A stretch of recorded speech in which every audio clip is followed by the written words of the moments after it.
जीवनामध्ये मार्ग प्रत्येकाला स्वतःलाच शोधायचा असतो. प्रयत्न पण भरपूर जण करत असतात. मार्गदर्शन आईवडिलांकडून घेतात, गुरुजनांकडून घेतात, आप्तेष्टांकडून होतं, समाजामधून घेतात, पुस्तकं वाचतात. ज्यांच्या नावावर ही संस्था आहे डॉक्टर APJ अब्दुल कलाम यांनीसुद्धा खूप चांगल्या कष्टातून देशाचे सर्वोच्च पद भूषवलं. फॉर्च्युनेटली आम्हाला IAS ट्रेनिंगमध्ये ज्यावेळेस असतो त्यावेळेस महामहिम राष्ट्रपती महोदयांना भेटण्याची एक संधी असते आणि त्यावेळेस डॉक्टर APJ अब्दुल कलाम हे राष्ट्रपती होते. राष्ट्रपती भवनामध्ये त्यांना भेटण्याचा आमच्या सर्व बॅचसमोर मलाही एक संधी भेटली. असं सांगितलं होतं की सर्वंट आहात, तुमच्या खांद्यावरती खूप मोठी एक जबाबदारी आहे. ही जबाबदारीला तुम्ही कर्तव्य म्हणून पार पाडाल तर 99.99% लोक जसं करतात तसंच तुम्ही काम कराल. कारण जॉब किंवा जबाबदाऱ्या आपण पार पाडत असतो. तुम्ही फक्त एक जॉब IAS म्हणून, IPS म्हणून किंवा कुणी, आपण शिक्षक असू, आपण अधिकारी असू, आपण आईवडील असू, आपण विद्यार्थी असू, एक माणूस म्हणून असू, सर्वात महत्त्वाचं म्हणजे माणूस म्हणून. तर आपण जन्माला येतो, मोठं होतो, आईवडील आपल्याला मोठं करतात, शाळेत जातो, शाळेतून शिकतो, ग्रॅज्युएशन होतं, नोकरी लागते किंवा धंदा करतो किंवा शेती करतो, लग्न करतो, मुलं बाळं होतात,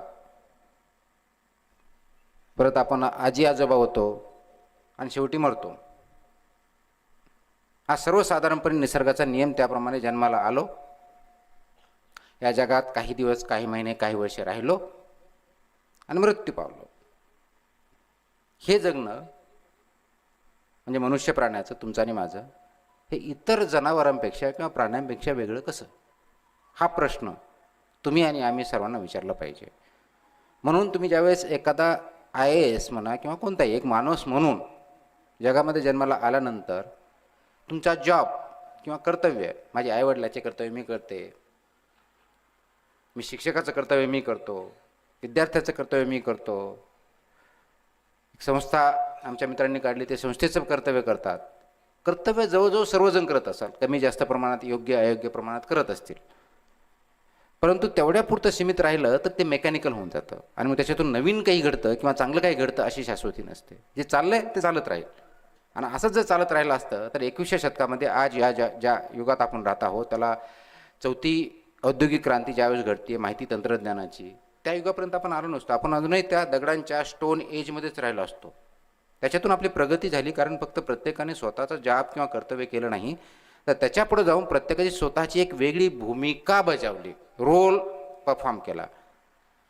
ती भूमिका समजून घेणं आणि त्या दृष्टीनं वाटचाल करणं म्हणजेच नेहमी आपल्या स्वतःमध्ये आणि इतरांमध्ये बदल करण्याचा प्रयत्न करणं, ही भूमिका आपली महत्त्वाची आहे. ती जर आपण समजून घेतली ॲज अ माणूस म्हणून तर आपण निश्चित स्वतःमध्ये बदल करू शकतो. कारण समाजात ज्यावेळेस बदल घडण्याची आपल्याला अपेक्षा असते तो बदल स्वतःपासून चालू करायचा असतो. इतरांमध्ये फक्त बोलून समाज बदलू शकत नाही, घडू शकत नाही. म्हणून ज्यांनी समाजसुधारकाचा अभ्यास केला त्या बाबतीत महाराष्ट्रातल्या 2 गोष्टी बोलल्या जातात. एक बोलते समाजसुधारक, बोलके, आणि दुसरे करते समाजसुधारक. तर बोलके समाजसुधारक कोण? भरपूर असतात. आजकाल व्हॉट्सअपच्या काळात तर अगदी फॉरवर्ड समाजसुधारक पण खूप झालेत. आला व्हॉट्सअप, पुढं फॉरवर्ड केला, समाजसुधारक झाले, आपल्या समाजसुधारणा होतील. पण त्याच्यापुढे समाज बदलत नाही. म्हणून समाज बदलण्यासाठी आपल्याला स्वतःला बदलावं लागतं. स्वतःला बदलण्यासाठी स्वतःच्या अगोदर विचार बदलावे लागतात. आणि ज्या दिशेने जायचं आहे, ज्या ध्येयाकडे आपल्याला जायचं आहे, त्या दिशेचे विचार स्वतः करावे लागतात, बदलावे लागतात. मग ते विचार आचरणात आणावे लागतात आणि आचरणात आणल्यानंतर मग इतरांना बरोबर घेऊन पुढे जायचं असतं. मग ज्यावेळेस मला जिंकायचं म्हणतो म्हणजे काय? तर मला जिंकायचं म्हणजे दुसऱ्याच्या विरुद्ध जिंकायचं नाही आहे, इतरांच्या कंपॅरिझनमध्ये जिंकायचं नाही. तर प्रथमतः स्वतःला माणूस म्हणून विचारांच्या आधारावरती आचरणामध्ये केलेला बदल आणि स्वतःमध्ये आज काहीतरी एक स्टेप मी पुढे गेलो, स्वतःच्या अगेन्स्ट, स्वतःच्या विरुद्ध. म्हणजे आता आज मी स्टेटला आहे, उद्या याच्यापेक्षा माझी काही विचाराची उंची वाढली आहे का? माझ्या आचरणामध्ये त्या दृष्टीने काही फरक पडला आहे का? आणि त्याच्यामुळे समाजामध्ये काही पॉझिटिव्ह एनर्जी निर्माण होणार आहे का? हे जोपर्यंत आपण विचार करणार नाही तोपर्यंत आपण जिंकणार नाही. म्हणून तुम्हाला जिंकायचं असेल, मला जिंकायचं असेल, समाजाला एकत्र जिंकायचं असेल तर प्रथमतः आपण स्वतःच्या विचारावरती जिंकायचा प्रयत्न करा. आणि हे जोपर्यंत जिंकायचा प्रयत्न करणार नाही तोपर्यंत दुसऱ्याने सांगितलं म्हणून आपण कर्तव्य बजावत बसू, कदाचित 10वीत पास होऊ. जसं आता ज्या व्यक्तीचा सत्कार झाला त्यांनी एक अहमदपूर पॅटर्न तयार केला. ज्यावेळेस त्यांनी पॅटर्न तयार केलं त्यांना हे माहीत नव्हतं अहमदपूर पॅटर्न काय किंवा लातूर पॅटर्न काय. हे त्यांनी झाल्यानंतर ते नॉमेनक्लेचर तयार झालं की नाही, महाराष्ट्रातून प्रथम येण्यासाठी लातूरच्या शाळा कॉलेजला किंवा अहमदपूरच्या शाळा कॉलेजला जावं लागतं. तो आज आहे का अस्तित्वात? ऑलमोस्ट शून्याकडे चालला आहे. का? कारण दुसरा काहीतरी पॅटर्न तयार झाला. आणि तसं असतंच तर फक्त लातूरमध्येच सगळे मेरिटमध्ये आले असते, तसं होत नाही. परंतु त्याची सुरुवात कोणी केली? नवीन सुरुवात. त्यांना माहीत नव्हतं, त्यांनी फक्त ध्येय पछाडलं होतं की मला सर्वात जास्त मार्क भेटतील, कसे भेटतील, त्यासाठी अभ्यास कसा करावा लागेल, उत्तर कसं करावं लागेल, लिहावं लागेल, ह्या गोष्टी त्यांनी अभ्यास केल्या, त्या अंगीकारल्या आणि त्या सिद्ध झाल्या. म्हणून त्याला पॅटर्न म्हणलं जातं. तुमचा आणि माझा पॅटर्न काय? मनुष्य म्हणून तुमचा आणि माझा पॅटर्न काय? मी शिक्षक झालो, शाळेत गेलो, क्लासेस घेतले, घरी आलो, रिटायर झालो, पेन्शन घेतलं, घरी आलं. आता पेन्शन पण भेटते की नाही, नवीन पेन्शन येणं हा वेगळा प्रश्न.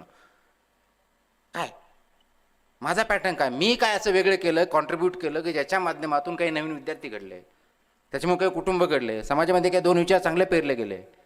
मी आय एस झालो, आय एस येऊन महाराष्ट्रात भेटलं, मी कलेक्टर झालो, मी कमिशनर झालो, मी सेक्रेटरी होईल, मी आणखी काहीतरी होईल, आणि एक दिवशी रिटायर झालो. काय केलं? 10 ते 6 काम केलं, आलेल्या फाईल क्लिअर केल्या, काही डिसिजन घेतले, केले, सर्वच करतात. वेगळं काय? समाजामध्ये बदल घडणं किंवा दिशा देणं ही आमची भूमिका नाही आहे का? ॲज अ पब्लिक सर्वंट आहे. माणूस म्हणून माझी भूमिका नाही का? आहे का? मग ते आम्ही करतो का? हा प्रश्न आपण स्वतःला विचारायचा. आणि म्हणून आपल्यामध्ये बदल घडवण्यासाठी ही स्वतःची सुरुवात स्वतःपासून करावी लागेल. आणि हे करत असताना आपलं ध्येय काय हे स्वतःला अगोदर ठरवावं लागेल. म्हणून बऱ्याच वेळेस असं होतं की मला जे जमलं नाही ते माझ्या मुलांनी करावं. मला कलेक्टर होता आलं नाही म्हणून माझ्या मुलाबाळांना, अरे हो बाबा, ते आता तुकाराम मुंडे झालेत ना, ते भारतातून 20वे आले होते ना, ते सुद्धा जिल्हा परिषद शाळेत होते, मग तू पण ये. अरे बाबा, तो तुमचा मुलगा आहे आणि तुमचा मुलगा नसून तो एक व्यक्ती आहे. तुकाराम मुंडे आहे, चांगले वाईट जे काय असेल ते आहे. प्रत्येकाचं एक अस्तित्व आहे, एक विचारसरणी वेगळी आहे. त्याला इंडिव्हिज्युअल काहीतरी बनवू द्या ना. मी जर म्हटलं नाही मला अब्दुल कलाम होते, APJ अब्दुल कलाम, शक्य आहे का? नाही आहे. का ते युनिक पर्सनॅलिटी आहे. मग त्यांना ठरवू द्या, त्यांना मार्गदर्शन करा. काय चांगलं आहे, काय वाईट आहे, काय वाटलं पाहिजे, कसं वागलं पाहिजे हे सांगा. म्हणजेच काय, निर्णय क्षमता वाढवा. आपण निर्णय क्षमता न वाढवता त्यांच्यावर दुसऱ्यांचे निर्णय थोपवतो, ही सर्वात मोठी चूक. मग ते शिक्षक पण पोस्ट ग्रॅज्युएट होतो आणि अर्ज भरताना कोणता हा भरू का तो भरू, हा जर प्रश्न विचारत असो, आज हे काम करू का ते काम करू, तर निर्णय क्षमता तुमच्याकडे नसेल तर आपण फक्त पुस्तकाचे किडे जर म्हणलो तरी आपण माणूस म्हणून किंवा समाज म्हणून काही करू शकणार नाही. म्हणून महत्त्वाची गरज जी आहे आज, ती समाजामध्ये निर्णय क्षमता वाढवण्यासाठी आवश्यक असलेले गुण प्रत्येक व्यक्ती डेव्हलप करणं आणि त्यासाठी आवश्यक ते वातावरण तयार करणं. मग ते घरात असेल, शाळेत असेल, समाजात असेल, राज्यात असेल, देशात असेल, कुठे असेल, त्या दृष्टीने केलं तरच समाज पुढे जाऊ शकतो. म्हणून मला एवढंच आज सांगायचं आहे की आपली निर्णय क्षमता वाढवण्याच्या दृष्टीनं आवश्यक असलेले पावलं प्रत्येक कुटुंबामध्ये, प्रत्येक व्यक्तीने बनवावे, शाळेमध्ये शिक्षकांनी आणि संस्था चालकांनी बनवावे, देशामध्ये राज्यकर्त्यांनी समाजाने बनवावेत, तरच हा समाज चांगला होऊ शकतो. त्या दृष्टिकोनातून आपण जर पावलं उचलू लागलो तर आणि तरच ते शक्य आहे. आणि म्हणून डॉक्टर APJ अब्दुल कलामांचा जो मेसेज होता की तुमची भूमिका तुम्ही पार पाडा, हा होता. हे ज्यावेळेस आम्ही त्यांना भेटलो त्यावेळेस त्यांनी सांगितलं. परंतु ज्यावेळेस आमचा निकाल लागला होता, मला आठवते की आमचा निकाल, फायनल निकाल 11 मे 2005 रोजी लागला होता. आणि त्यानंतर मी त्यावेळेस पुण्यात होतो, आईवडिलांना भेटायला गावी गेलो. ऑफकोर्स आपल्याला माहितीच, निकाल लागला, देशावताला, कलेक्टर झाला, सत्कार होणारच हे आलंच. त्यावेळेस माझ्या आईवडिलांना ज्यावेळेस भेटला गेलो, आईवडिलांनी मला एक वाक्य वापरलं होतं, आता ते तुमच्यासमोर सांगून त्याच्यानंतर मी ते शेवटचं वाक्य मी बोलून आपली रजा घेणार आहे. त्यांनी मला एक वाक्य सांगितलं, त्या वाक्याच्या आधारे मी IAS या पदावरती किंवा माणूस म्हणून काम करण्याचा प्रयत्न करत आहे. की बाबा, आणि आपल्याला माहिती आहे गावाकडचे आईवडील म्हणजे, अजूनही माझी आई जवळजवळ 100 वर्षाची आहे. माझ्या मनात काय चाललं आहे हे कुणालाही कळत नाही, पण माझ्या आईला 100% कळत असतं. भाषण चालू आहे, ऐकायचं असेल तर थांबा, नाही तर निघून जा. तर त्यांनी मला एक वाक्य विचारलं होतं, सांगितलं होतं की बाबा तुझं कल्याण झालं आहे, आता तुझी जबाबदारी ही की जास्तीत जास्त लोकांचं कसं भलं करता येईल. आता ही गावाकडची मंडळी शिकलेली नसेल, पण उच्च शिक्षितच्या दर्जाचे विचार आहेत. हे विचार आणि डॉक्टर APJ अब्दुल कलाम राष्ट्रपती त्यावेळेस होते, त्यांनी जे आम्हाला सांगितलं होतं की तुमची भूमिका एक्झॅक्टली एक आहे, भाषा वेगळी आहे की जास्तीत जास्त लोकांचं का, आम्ही पब्लिक सर्वंट आहोत म्हणून.